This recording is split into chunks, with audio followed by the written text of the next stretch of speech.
Noong unang panahon, si Bathala ay mag-isa lang. Walang anumang bagay sa paligid niya. Nakakalungkot si Bathala kasi mag-isa lang siya sa mundo na ito. Ang mundo niya ay puro ng kadiliman. Nagningning ang kanyang mga mata dahil sa isang ideyang pumasok sa isip niya. Nilikha ako ng mga bagay na magbibigay liwanag sa mundo. Sinabi niya, nilikha ni Bathala ang malakas at matipunog si Araw at ang mahinhin at magandang si Buwan. Magkasama silang dalawa para magbigay ng liwanag sa mundo. Masaya sila sa pagtupod sa kanilang tungkulin hanggang sa mahulog ang kanilang puso sa isa't isa. Minahal ni Araw si Buwan at ganyan din naman si Buwan kay Araw. Hindi nagtagal at sila ay naging mag-asawa. Naging maganda at payapa ang pagsasama nila hanggang sa sila ay magkaanak. Mahal kong Araw, alam ko kung gaano mo kamahal ang ating anak. Subalit hindi ka pwedeng lumapit sa kanya dahil masusunog siya sa matinding init na taglay mo. Hayaan mong ako na lang ang mag-alaga sa kanya at tanawin mo na lang siya mula sa malayo. Pakiusap ni Buwan sa kanyang asawa. Minsan, nakikita niya si Buwan na nagpapalit ng diaper ng anak nila o pinapatulog ang anak nila. Araw-araw, nakikita ni Araw na inaalaga ni Buwan ang anak nila. Si Buwan naman, palagi niya kasama ang anak nila at di siya lumalayo sa kanya.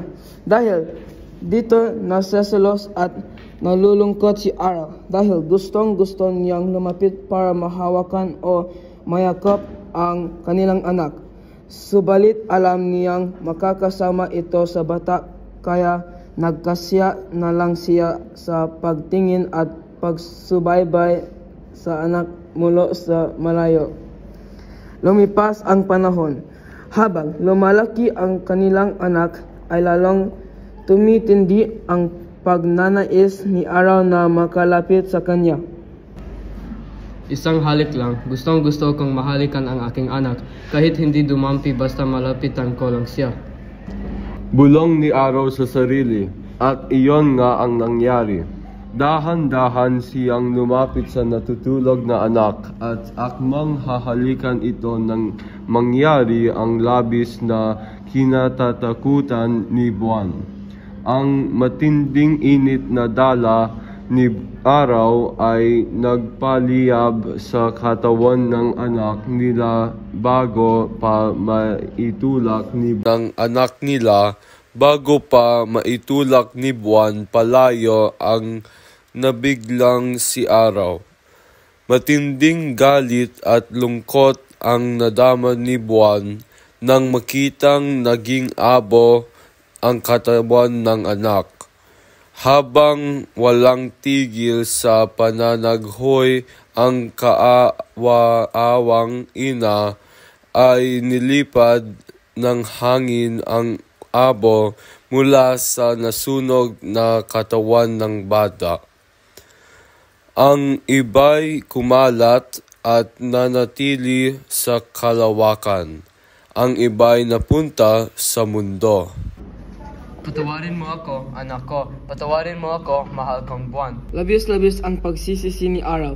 Hindi niya alam kung paano makababawi sa nagawang pagkakamali.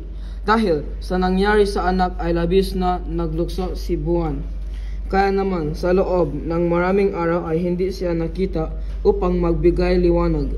Subalit minsan, sa kanyang tahimik na pagluha at pangungulila sa anak ay napatingin siya sa kalawakan.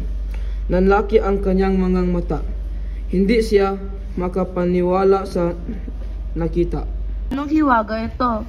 Ang kanyang nasambit, ang mga bahagi ng abo ng kanyang anak na napunta sa kalawakan ngayon nagniningning. Tila ba nakangiti ang mga ito sa kanya habang kumukuti-kutitap sa dilim.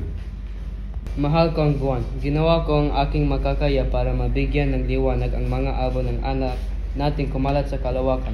Napansin ko ring nawala ang taglay mong liwanag dahil sa iyong pagluluksa kaya ipinapangako kong hambang buhay kong ipahihiram sa iyo ang liwanag ko. Noong pagmamahal na sabi ni Araw. Tumingin ka rin sa mundo. Ang mga abang bumagsak doon ay sinikap ko ring mabuhay. Makikita mo ang mga ito ngayon sa anyo ng mga puno at halamag may makukulay na bulaklak.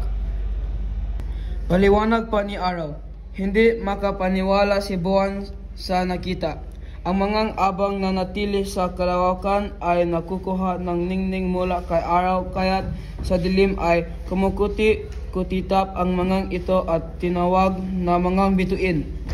Ang mga abang bumagsak sa mundo ay tumubo at naging mga puno at halamang may makukulay na bulaklak.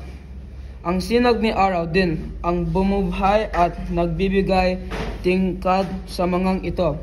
Muling, ngumiti ni buwan, masaya na siyang nakakapilang pa rin niya ang anak kahit sa ganitong paraan.